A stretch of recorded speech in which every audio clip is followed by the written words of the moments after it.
Hey Pokemon fans, AlmightyArceus here with my good friend BirdKeeperToby, thinking about a conundrum I've had on my mind for years now.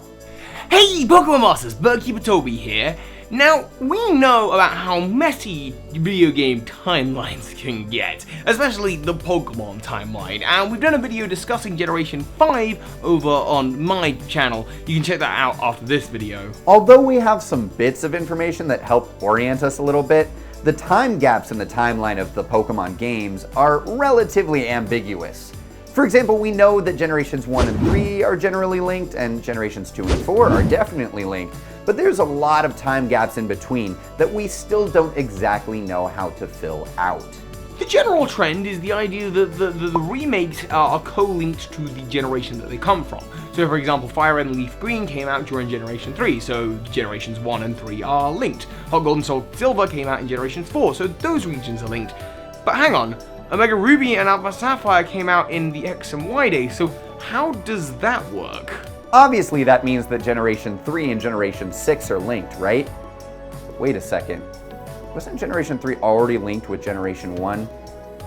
Oh my god, it's getting confusing. And it's not like we can just discount Generations 3 and 6 being connected. I mean, we have Mega Evolution connecting them now, and we have an entire subplot explaining the differences between Ruby, Sapphire, and Emerald, and Omega Ruby and Alpha Sapphire. So what are we supposed to do? But Arceus, shouldn't we just pair the remakes with the originals? I mean, seeing as Generations 1 and 3 were already co-linked, doesn't that take precedent over X and Y being linked to ORAS? Actually, Generations 1 and 3 don't always have to be linked. Ruby, Sapphire, and Emerald can be linked to different games than Omega Ruby and Alpha Sapphire are. We did understand in Omega Ruby and Alpha Sapphire the difference between Mega and non-Mega universes and timelines, and that, I think, is the key for figuring out where exactly Omega Ruby and Alpha Sapphire fit in the Pokemon timeline. So strap on those theorizing helmets and let's get started. So Arceus, shall we start with the links between ORAS and X and Y, the obvious one of which of course is Mr. Bonding, an old man who appears in Kalos and also appears in the Hoenn games but as 5 other people merged into one. And then he also appears in Alola. He has special powers, but I guess the idea is that after Hoenn he then goes off to the land of Kalos, meaning it's at least set a little bit before the X and Y games. I guess he just travels to Kalos to share his powers with the world. We also have the huge connection of Mega Evolution, and this distinguishes this game not only as a remake, but as a separate universe entirely. Zinnia literally explains that there is an alternate universe that doesn't have Mega Evolution like the games Omega Ruby and Alpha Sapphire do. So, by extension, Ruby, Sapphire, and Emerald are all separate universes from each other and separate universes from Omega, Ruby, and Alpha Sapphire. Those games and the games that came along with those generations, all the way 1 through 4, even Generation 5, are all in this non-Mega universe. Meanwhile, Generation 6 onward does take place in this Mega universe. So you have this distinct timeline rift that is taking place and that is canonical, that is put in place specifically by a character, Zinnia, in Omega Ruby and Alpha Sapphire. Yeah, I've talked about that distinction before. In fact, Omega Ruby and Alpha Sapphire are the first games to bring forth the idea of multiple dimensions, a theme that was further explored in Sun and Moon, so it's not a stretch of the imagination to assume that ORAS happens in a different universe altogether than the original games. But could it also be in a disjointed timeline? Exactly, Toby. These games, as I said, exist in very different universes inside a vast multiverse, one with Mega Evolution and one without Mega Evolution. So it's entirely possible that in that ripple of time, we had some major game-changing events that changed the order and the timeline of both of the universes entirely.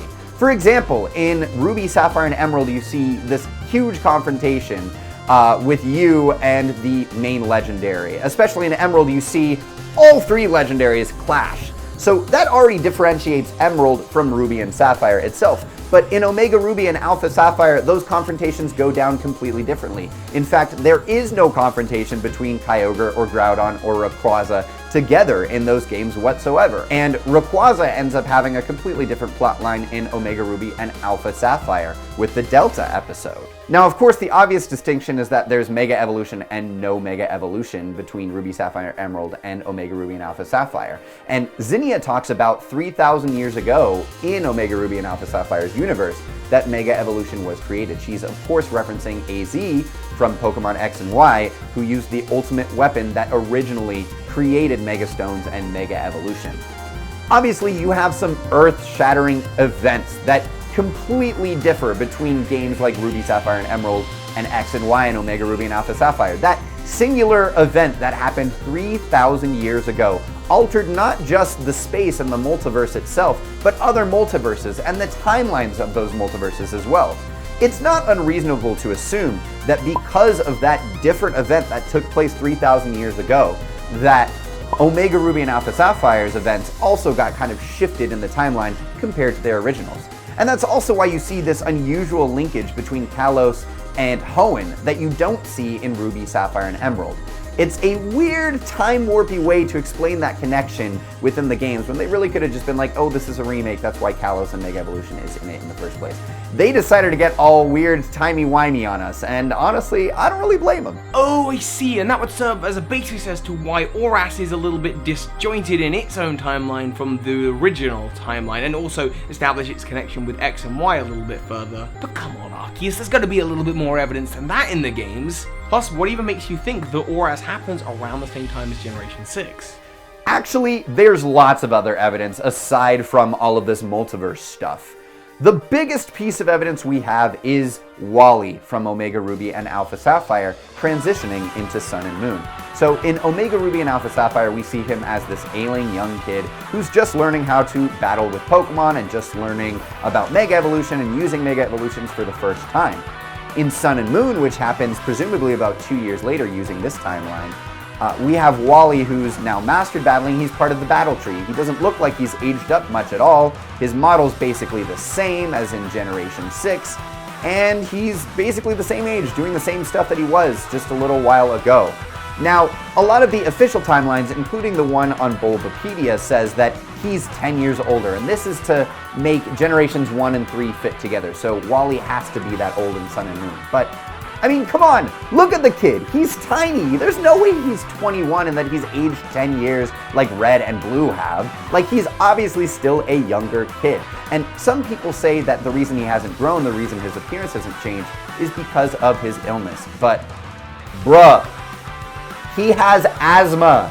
That's all his illness is. They don't name it, but it's very obvious. His moving to Verdant Turf City, which famously has really great air quality, improved the quality of his health substantially. And also, I guess, his journey with Pokemon or whatever, it's supposed to improve everybody, blah, blah, blah. We all live in a Pokemon world. Basically, Wally's healthy now, and there's no reason that he should be that short for 21. Like, let's be honest. He does not look like a 21-year-old. He doesn't look like the way that Red and Blue have been updated. He's still young. Omega Ruby and Alpha Sapphire are 2 years before Sun and Moon.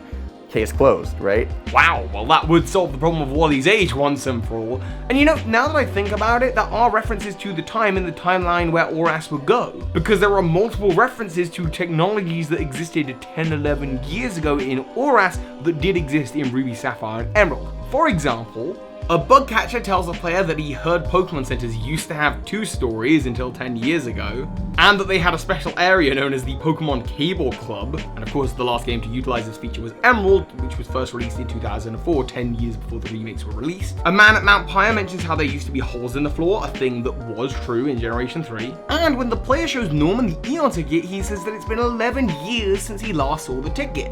The Eon ticket was originally distributed in 2003, 11 years before the remakes released. All of these are in-game bits of dialogue, references, notes for the player so that they know about the universe that they're traversing. And they are, of course, all references to the original Ruby and Sapphire and Emerald, which came out 10, 11 years before. Now, some people have pointed out a potential caveat in this theory, and that is the existence of the Oceanic Museum. There is a model of the Royal Unova that is in the Oceanic Museum in Omega Ruby and Alpha Sapphire, and it says that it's to be completed. It's in construction right now, right? And so that would lead one to believe that Generation 3 comes before Generation 5, and because of Generation 5's position on the timeline, this couldn't have possibly happened after that. Now, first of all, not even necessarily involving the multitude of universes that we've already established. There's also a really good piece of evidence that proves that this really isn't actually anything at all. It's kind of a moot point. And that's because of one simple fact. The dialogue on the board describing the Royal Unova is almost completely faded out. Like, you can't even see how many years it's been since the Royal Unova has been proposed to be built. That's a big piece of evidence on its own. But in addition to that, we already have another boat that's exhibited on display that it's said to be completed in the future, that is actually completed in the game, and that's the SS title. It says soon to be completed. And so because of that, we're seeing that this museum, just like most museums, isn't really updating its stuff very frequently.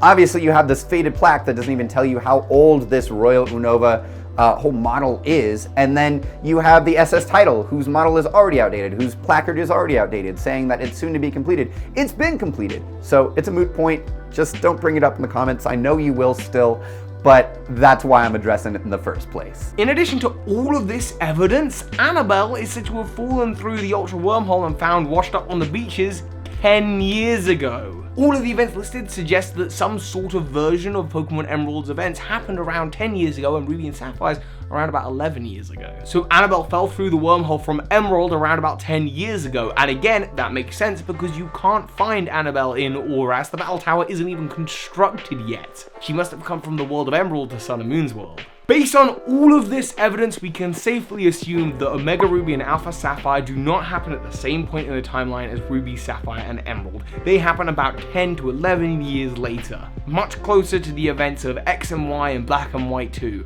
They are linked to X and Y co-linked in the same way that Fire Red and Leaf Green are linked to the original Ruby Sapphire. So with all of that combined, we've firmly placed Omega Ruby and Alpha Sapphire in Generation 6, and that's exactly where it's always been meant to be. Well, that's it for this theory, but if you want to follow some more weird timeline conundrums, BirdKeeperToby has a theory up on his channel that he really wants to show you, and it's all about that Generation 5 time gap. So make sure you tune in over on his channel to find that video, as well as another collaboration video we did about conspiracy theories in the Pokemon universe. I'm AlmightyArceus, and I just want to thank BirdKeeperToby one more time for being a part of this collaboration. Stay tuned for more wonderful theories from the one and only original one.